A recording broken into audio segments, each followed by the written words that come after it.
पर ISI module को लेकर बड़ा खुलासा हुआ है।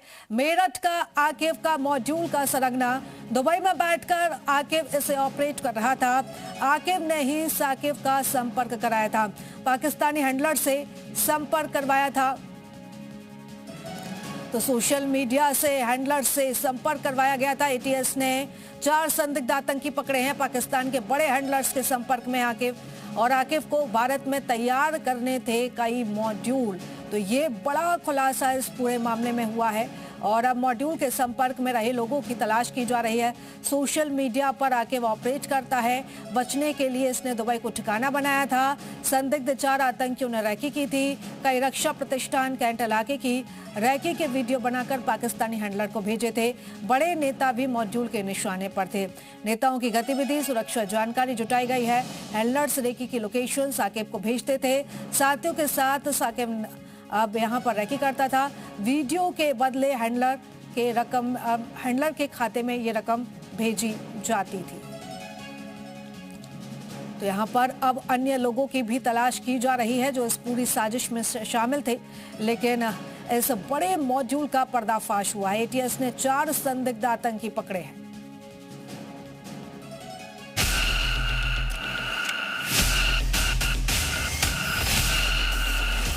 साकिब करता क्या था? सजा मिलनी चाहिए उसको। ऐसी बात है तो मिलनी चाहिए। देखो, साकिब को महाराष्ट्र से पुलिस ने गिरफ्तार किया, यूपी एसटीएफ। इस बारे में हम कुछ नहीं जान सकते, जानकारी नहीं है हमें। तो यही होता था मेरे पास में। 5500 पाकिस्तानी रुपए का सिलेंडर वहां के बाशिंदे की कमर तोड़ रहा है। पाकिस्तानी नागरिक रोटी को तरस रहे हैं। गैस है तो आटा नहीं, आटा है तो गैस नहीं। ऐसे हालात बने हुए हैं। लोग परेशान हैं, पाकिस्तानी हुकूमत को कोस रहे हैं। लोग सिर्फ जो है ना मेरे सामने रो नहीं रहे, बाकी हर हाथ पार हुई है। पाकिस्तान की हमारी जो गवर्नमेंट है वो हमारे साथ नहीं दे रही है, तो क्या कर सकते हैं। पाकिस्तान में महंगाई है, क्या दे रहे हैं ये तो गरीबों का वो खून चूस रहे हैं। मैं तो ये कहता हूँ अब गरीबों को सबको है ना जान से मार दो, जान ही खत्म हो जाएगी। वहीं दूसरी ओर फील्ड मार्शल मुनीर उसी गैस के दम पर यूपी में आतंकी साजिश रच रहा था, लेकिन वो ये भूल गया था जिस यूपी में उसने अपने नापाक मंसूबों को अंजाम देने की कोशिश की, उस प्रदेश के मुखिया योगी आदित्यनाथ हैं, जो न अपराधियों को छोड़ते हैं और न ही दहशतगर्दों को। अराजक राष्ट्र की स्थिति वैसे ही होती है जैसे आज आप पाकिस्तान की स्थिति देखते होंगे। यही कारण है कि यूपी में मुनीर का खेल योगी ने खराब कर दिया। उत्तर प्रदेश एटीएस ने बड़ी कार्रवाई करते हुए आतंकी साजिश में शामिल 4 संदिग्धों को धर दबोचा। पाकिस्तान के इशारे पे काम करने वाले गिरोह का पर्दाफाश हुआ है। गिरोह के सदस्य शाकिब, लोकेश, विकास और अरबाज को गिरफ्तार किया गया है। साकिब उर्फ डेविड और अरबाब मेरठ के अगवानपुर गांव के रहने वाले हैं, जबकि लोकेश उर्फ पप्पल पंडित छपरौला का रहने वाला है। यूपी एटीएस ने विकास को भी यहीं से धर दबोचा है। जांच में खुलासा हुआ है कि दुश्मन मुल्क का ये गिरोह संगठित नेटवर्क के जरिए पाकिस्तान में बैठे अपने आका को भारत के अहम और प्रतिष्ठित संस्थानों की जानकारी देते थे। इनका नाम वाहनों और रेलवे सिग्नल बॉक्स में आगजनी कर दहशत फैलाने का था। इसके लिए उन्हें गूगल और इंस्टाग्राम के जरिए आदेश मिलता था। ये लोग भी इन्हीं प्लेटफॉर्म के जरिए बड़े नेताओं और कार्यक्रमों की रेकी कर अपने आकाओं को पहुंचाते थे।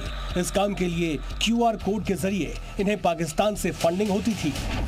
फिलहाल यूपी एटीएस आरोपियों से पूछताछ कर रही है और इस नेटवर्क से जुड़े बाकी लोगों की तलाश जारी है। इधर जी मीडिया की टीम वहां पहुंची जहां से आरोपी लोकेश और पप्पल पंडित की गिरफ्तारी हुई। ये घर उसी लोकेश का है जो अभी सलाखों के पीछे है। जब हमारी टीम यहां पहुंची तो घर पर लोकेश के पिता, बड़ा भाई और मां मिले। भैया कोई है? ये लोकेश पंडित का घर है, आप उनके पिताजी हैं? तो आपको कभी शक हुआ कोई फोनों की गतिविधि में से कुछ ऐसा? नहीं, कुछ नहीं हुआ।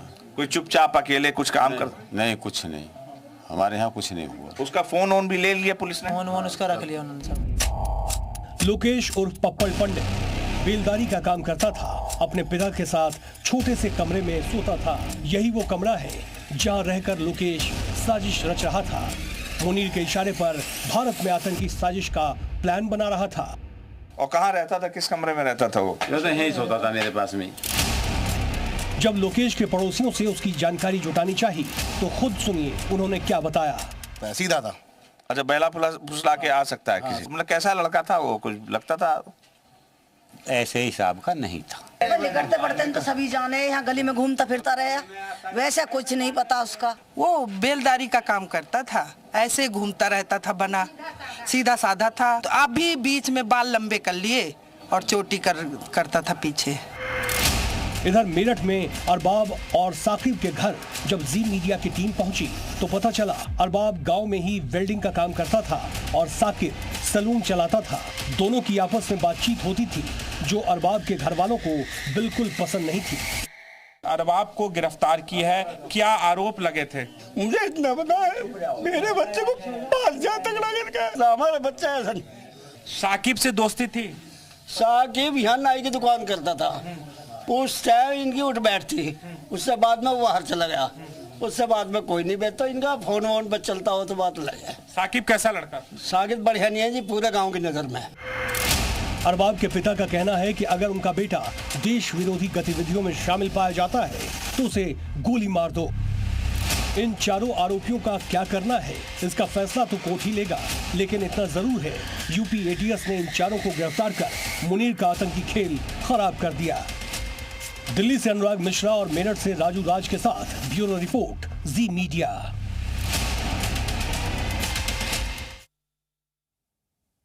और चलिए इस खबर पर हम ज्यादा जानकारी ले लेते हैं। दो सहयोगी हमारे साथ जुड़ चुके हैं, लखनऊ से हमारे सहयोगी हमारे साथ जुड़े हैं, तो वही कुशीनगर से भी हमारे सहयोगी हमारे साथ जुड़े हैं। सबसे पहले मैं विशाल का ही रुख करती हूँ।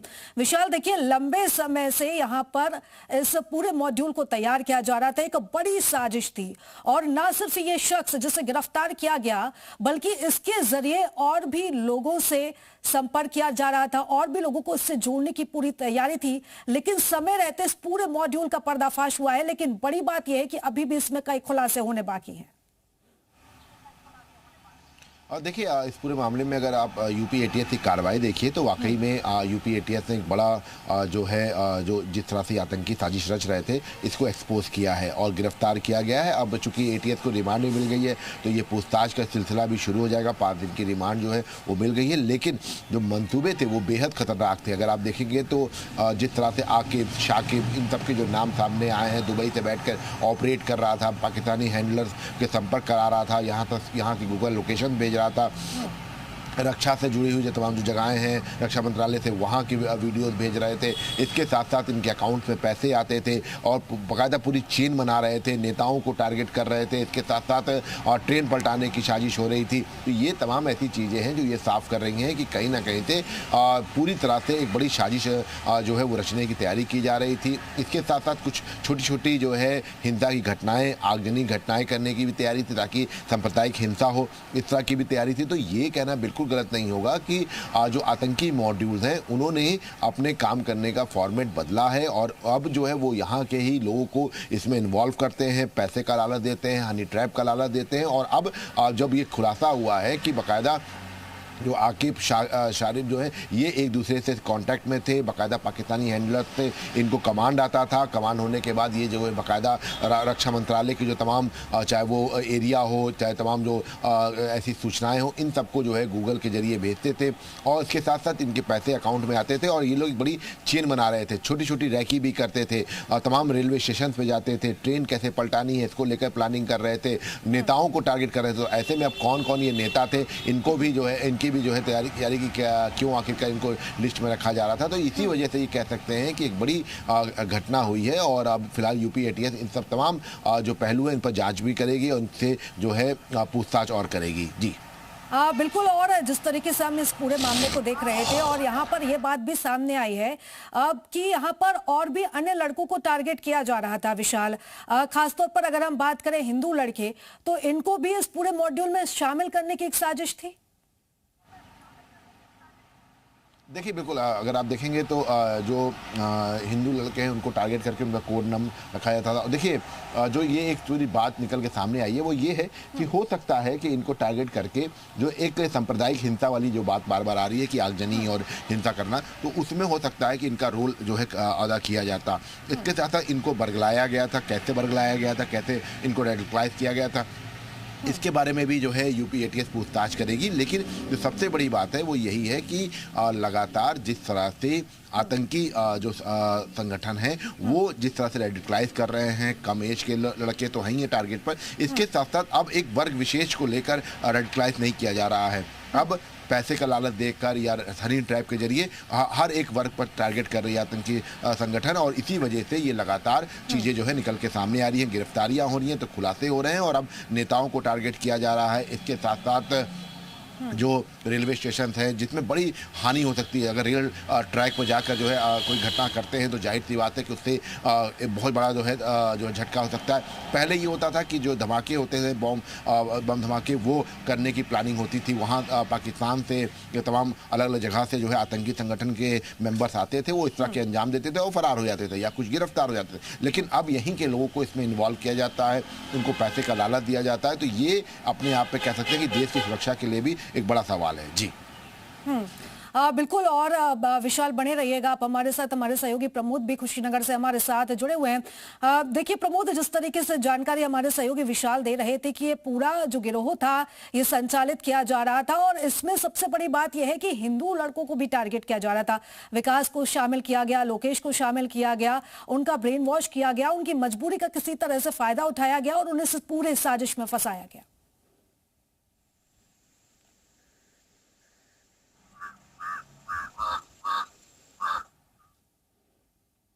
तो चलिए एक बार फिर से हम प्रमोद से संपर्क करने की कोशिश करते हैं। एक बार फिर से रुख करते हैं, हमारे सहयोगी विशाल हमारे साथ लगातार बने हुए हैं। विशाल, जिस तरीके से इस पूरे मामले का ये खुलासा हुआ है, क्या अन्य लड़कों को लेकर भी जानकारी सामने आ सकती है? ना सिर्फ लखनऊ, ना सिर्फ कुशीनगर, ना सिर्फ अन्य इलाके, बल्कि ये पूरा रैकेट हो सकता है कि पूरे उत्तर प्रदेश में अलग अलग जगहों पर फैला हो।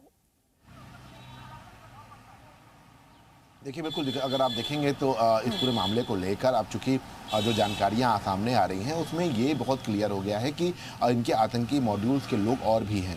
ऐसे में उन तक पहुंचना जांच एजेंसियों के लिए सबसे बड़ी चुनौती है। अभी अगला कि देखिए कल जो है कुशीनगर से भी एक ISIS का जो एक आतंकी है वो गिरफ्तार हुआ था, उसको भी यूपी एटीएस और दिल्ली स्पेशल सेल ने जॉइंट जो है तौर पर गिरफ्तारी की। लेकिन अगर आप देखेंगे तो जड़े जो है, देखिए कुशीनगर नेपाल बॉर्डर के पास है, इसके साथ साथ पश्चिम यूपी में लगातार आपने देखा होगा कि एक सिलसिलेवार तरीके से जो आतंकी संगठन है ये यहाँ पर टारगेट करते हैं। इसका सबसे बड़ी वजह ये है कि जो इलाके हैं, चाहे वो सहारनपुर हो, बिजनौर हो, मुरादाबाद हो, यहाँ पर आसानी से जो है ये लोग घुल मिल जाते थे। छुपने के लिए एक बड़ी सेफ जगह इनकी होती है, बस्तियों को टारगेट करते हैं, तो इसलिए शायद ये कह सकते हैं कि इनका पश्चिम में बेस रहता है।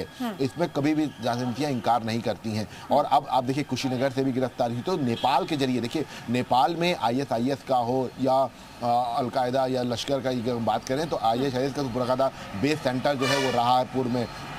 तमाम जो है जो ISIS के जो लीडर्स रहे हैं वो वहाँ पर रहे हैं। पश्चिम यूपी की हम बात करते हैं तो चाहे वो यासीन भटकल हो, तमाम जैसे जो है वो वहाँ पर उनका एक बड़ा सेंटर रहा है। तो बिल्कुल, यानी कि विशाल सरहद पार, सीमा पार से भी इन पूरी गतिविधियों को संचालित किया जा रहा था। बने रहिएगा आप हमारे साथ। मैं लौटते हमारे सहयोगी प्रमोद भी हमारे साथ जुड़ चुके हैं। प्रमोद, देखिए अगर हम कुशीनगर की बात करें तो यहीं से वो संदिग्ध आतंकी रिजवान गिरफ्तार हुआ है। इसको लेकर क्या जानकारी है? क्या वहां के लोगों को किसी तरह का कोई शक था? किस तरीके से ये शक गहराया? रिजवान की कैसे गिरफ्तारी हुई?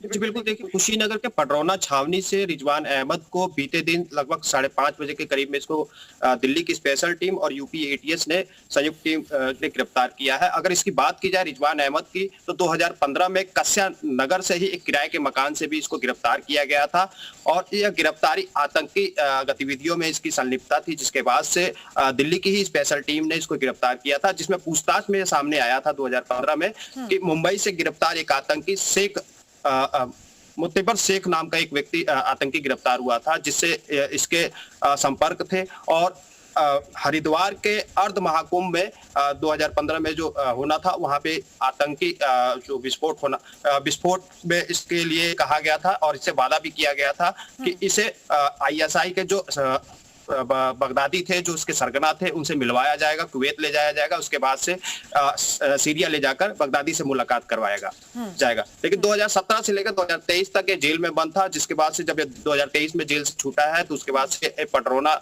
छावनी में अपने मकान पे रहता था और आतंकी गतिविधियों को अपना ये शामिल था।